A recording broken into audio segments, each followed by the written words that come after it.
പ്രാർത്ഥനയ്ക്ക് ശേഷം ആരംഭിക്കാം.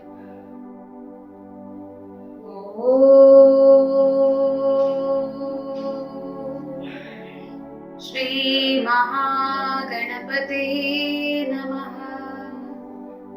ഓം നമോ ഭഗവതേ വാസുദേവായ. ഓം ശ്രീ ഗുരുഭ്യോ നമഃ.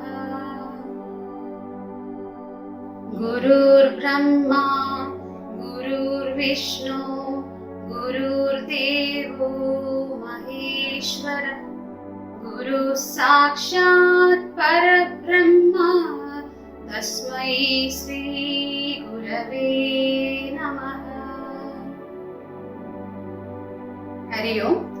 അപ്പൊ നമ്മൾ കഴിഞ്ഞ ക്ലാസ്സിൽ സംസ്കൃത പദങ്ങൾ പൂർണ്ണമായിട്ടും സംസ്കൃത അക്ഷരങ്ങൾ, സ്വരാക്ഷരങ്ങളും വ്യഞ്ജനാക്ഷരങ്ങളും വെച്ചിട്ടുള്ള പദങ്ങൾ നമ്മൾ പഠിച്ചു കഴിഞ്ഞു.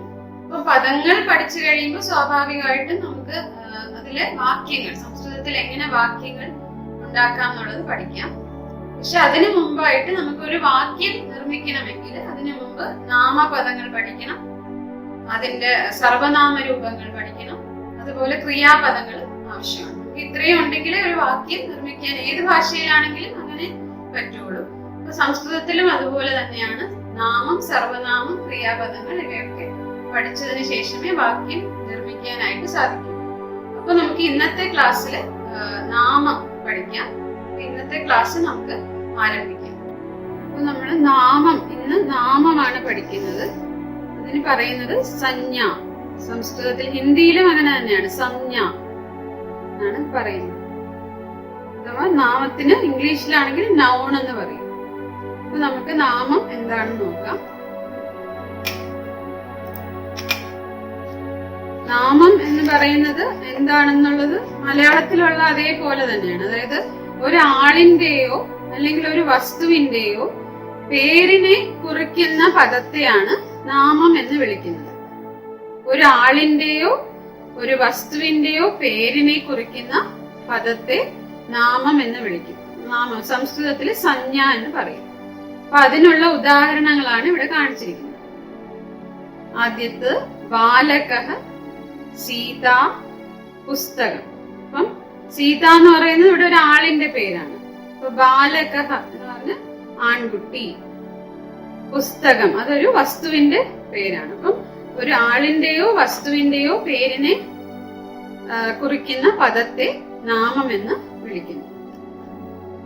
അടുത്തതായി പറഞ്ഞിരിക്കുന്നത് നാമങ്ങളും അവയ്ക്ക് പകരം വരുന്ന സർവനാമങ്ങളും 3 ലിംഗങ്ങളിലാണ് ഉള്ളത്. അതായത് സംസ്കൃതത്തില് 3 ലിംഗമാണുള്ളത്. അപ്പം നമുക്ക് നാമങ്ങൾ പഠിച്ചു കഴിയുമ്പോൾ ആ നാമങ്ങൾ വരുന്ന പദങ്ങൾ എന്തായാലും അവയുടെ ലിംഗങ്ങൾ പഠിക്കണം. ആ ലിംഗങ്ങൾ എന്ന് പറയുന്നത് 3 ലിംഗങ്ങളാണ് സംസ്കൃതത്തിൽ വരുന്നത്. നാമങ്ങളും സർവനാമങ്ങളും, അതായത് നൗണും പ്രൊനൗണും. അത് 3 ലിംഗത്തിലാണ് വരുന്നത്. അതായത് പുല്ലിംഗഃ, സ്ത്രീലിംഗഃ, നപുംസകലിംഗഃ. 3 ലിംഗങ്ങളാണ് സംസ്കൃതത്തിലുള്ളത്. പുല്ലിംഗഃ, സ്ത്രീലിംഗഃ, നപുംസകലിംഗഃ. അപ്പൊ ഇതില് നമ്മള് സംസ്കൃതത്തില് മലയാളത്തിൽ നിന്നും മലയാളത്തിലുള്ള ലിംഗം എന്ന് പറയുന്നത്, ഇപ്പൊ നമ്മള് ഇത് മലയാളത്തില് നമ്മള് ലിംഗം പറയുന്ന എങ്ങനെയാന്ന് വെച്ചാല് ഒരു വാക്കിന്റെ അർത്ഥം വെച്ചിട്ടാണ്, അർത്ഥത്തിനെ ആശ്രയിച്ചിട്ടാണ് ലിംഗം നമ്മള് മലയാളത്തിൽ പറയുന്നത്. പക്ഷെ സംസ്കൃതത്തിൽ അങ്ങനെയല്ല. സംസ്കൃതത്തില് അതിന്റെ ആ വാക്കിന്റെ അർത്ഥത്തെ ആശ്രയിച്ചല്ല ലിംഗം പറയുന്നത്. അതാണ് സംസ്കൃതം മലയാളം തമ്മിലുള്ള ആ ഒരു ലിംഗങ്ങൾ നിർണയിക്കുന്നതിലുള്ള വ്യത്യാസം. വാക്കിന്റെ അർത്ഥവുമായിട്ട് അതിന് യാതൊരു ബന്ധവുമില്ല. വാക്കിന്റെ അർത്ഥത്തിനെ ആശ്രയിച്ചല്ല ലിംഗം പറയുന്നത്. അപ്പം നമ്മളിപ്പം ഇവിടെ നോക്കുന്ന പുല്ലിംഗഃ, സ്ത്രീലിംഗഃ, നപുംസകലിംഗഃ, ഈ 3 ലിംഗങ്ങളും അതില് വരുന്ന കുറച്ച് ഉദാഹരണങ്ങൾ ഓരോ ലിംഗത്തിലായിട്ട് നമുക്ക് നോക്കാം. ആദ്യമായിട്ട് പുല്ലിംഗ ശബ്ദങ്ങൾ, പദങ്ങളാണ് ഇവിടെ എഴുതിയിരിക്കുന്നത്. ഇത് നോക്കാം. ഛാത്രഃ, ഛാത്രഃ അർത്ഥം വിദ്യാർത്ഥി. ഗജഃ, ഗജഃ ആന. ശിക്ഷകഃ അധ്യാപകൻ, മകരഃ മുതല ക്രോക്കഡൈൽ, ദീപകഃ വിളക്ക്, കൃഷകഃ കർഷകൻ. അപ്പൊ ഈ വാക്കുകളിലൊക്കെ നമ്മൾ ശ്രദ്ധിക്കുകയാണെങ്കിൽ ഈ വാക്കിലെല്ലാം അവസാനിക്കുന്നതിലെല്ലാം വിസർഗമുണ്ട്. അതായത് അകാര ശബ്ദത്തിലാണ് ഈ വാക്കുകളെല്ലാം അവസാനിച്ചിരിക്കുന്നത്, അകാരമാണ്. അപ്പൊ ഈ പുല്ലിംഗങ്ങൾ നമ്മൾ പെട്ടെന്ന് ഐഡന്റിഫൈ ചെയ്യാനായിട്ടുള്ള ഒരു വഴി എന്ന് പറയും. സംസ്കൃതത്തിൽ പുല്ലിംഗ ശബ്ദങ്ങൾ പൊതുവെ ഇങ്ങനെയാണ് നമ്മൾ കണ്ടുപിടിക്കുന്നത്. അതായത് എല്ലാം ഈ വിസർഗത്തിൽ അവസാനിക്കുക, അകാരത്തിലാണ് അവസാനിക്കുന്നത്. ഇവിടെ നോക്കുകയാണെങ്കിൽ ഛാത്രഹ അത് അകാരമാണ്, ഗജഹ അകാരം. അപ്പൊ ഈ ഇതിൽ പുല്ലിംഗ ശബ്ദങ്ങളെല്ലാം അകാരത്തിലാണ്, അകാര ശബ്ദത്തിലാണ് അവസാനിക്കുന്നത്. അങ്ങനെയാണ് നമ്മൾ പുല്ലിംഗ ശബ്ദങ്ങളെ കണ്ടുപിടിക്കുന്നത്. അടുത്തത് ഇനിയും കുറച്ച് വേർഡ്സും കൂടെ പുല്ലിംഗത്തിന്റെ ഇതിനകത്ത് ഇട്ടിട്ടുണ്ട്. മയൂരഹ മയിൽ, അശ്വഹ കുതിര, മണ്ഡൂകഹ തവള, കപോതഹ പ്രാവ്, കാകഹ കാക്ക, സൗചികഹ തയ്യൽക്കാരൻ. അപ്പൊ ഈ വാക്കുകളിൽ നോക്കിയാലും ഇതെല്ലാം അകാരത്തിലാണ്, ഇതിലെല്ലാം വിസർഗമുണ്ട്, അകാരത്തിലാണ് എൻഡ് ചെയ്യുന്നത്. അപ്പൊ ഇതെല്ലാം പുല്ലിംഗ ശബ്ദങ്ങളാണ്. ഇവിടെ അശ്വഹ എഴുതിയിരിക്കുന്നത് കൂട്ടക്ഷരാണ്. ഈ രൂപം നേരത്തെ ക്ലാസ്സിൽ പഠിപ്പിച്ചിട്ടുണ്ട്. ഷായുടെ പകുതിയും വായും കൂടെ എഴുതുന്നത്. ഈ രണ്ട് രീതിയിൽ ഇത് എഴുതാം. ഒന്നുകിൽ ഷായുടെ മറ്റേ രൂപത്തിൽ എഴുതിയിട്ട് അതിന്റെ ഷായുടെ അർത്ഥാക്ഷരം വായും അടുത്തടുത്തായിട്ട് അങ്ങനെ എഴുതാം. ഇത് മറ്റൊരു രീതിയാണ് ഷാ എഴുതുന്നത്. ഹിന്ദിയിലും ഇങ്ങനെ തന്നെയാണ് എഴുതുന്നത്. അപ്പൊ ഇത്രയാണ് പുല്ലിംഗ ശബ്ദങ്ങൾ. ഇനി അടുത്ത നമുക്ക് സ്ത്രീലിംഗ ശബ്ദങ്ങൾ നോക്കാം. സ്ത്രീലിംഗ ഉത്പീഡിക മേശ, നൗക ബോട്ട്, മാപിക സ്കെയിൽ, ചടക കുരുവി, പേടിക പെട്ടി, ലത വള്ളി.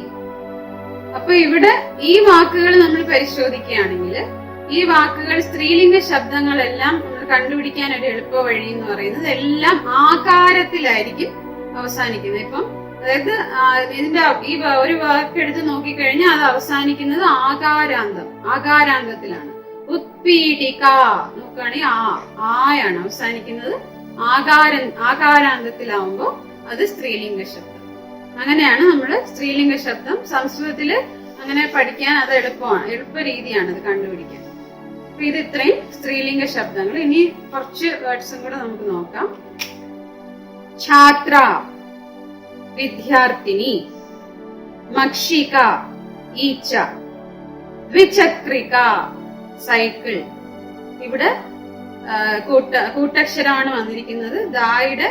ദായും വായും കൂടെ ദ്വ എന്നുള്ള കൂട്ടക്ഷരം. ദ്വിചക്രിക സൈക്കിൾ. പിപ്പീലിക ഉറുമ്പ്. അഗ്നിപേടിക തീപ്പെട്ടി.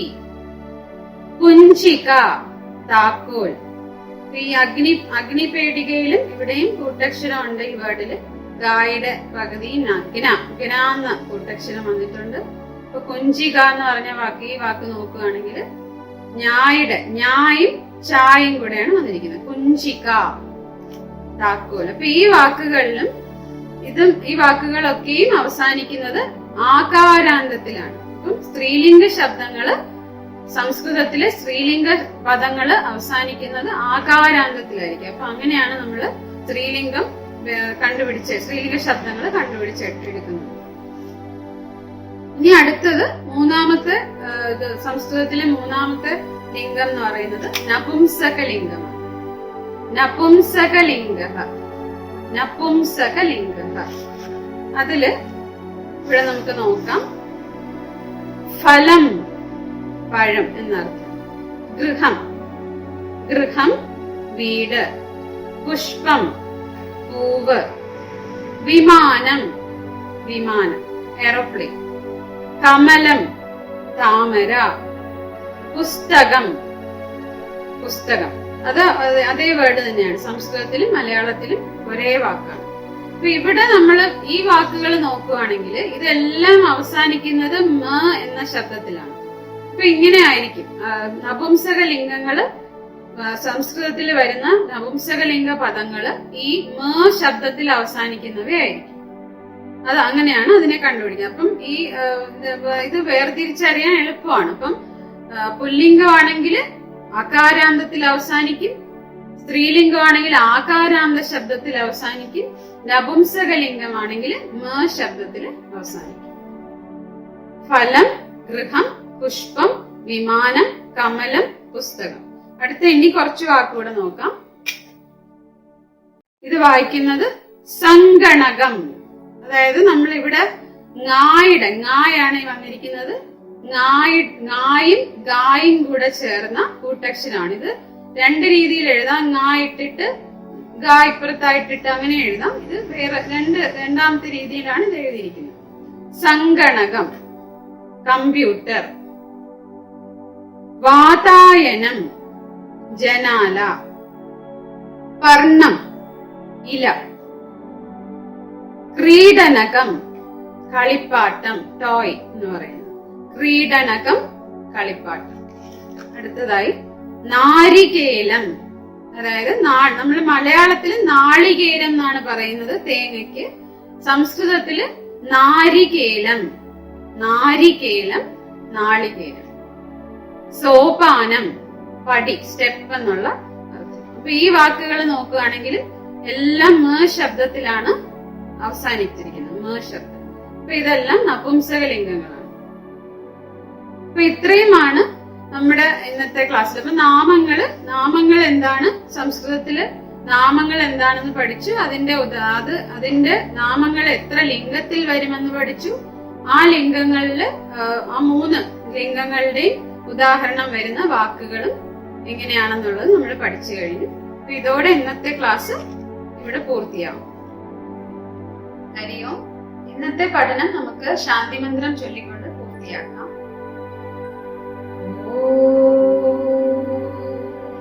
സഹനാ ഭവതു സഹനൗ ഭുനക്തു സഹ വീര്യം കരവാവഹൈ തേജസ്വിനാവധീനമസ്തു മാ വിദ്വിഷാവഹൈ.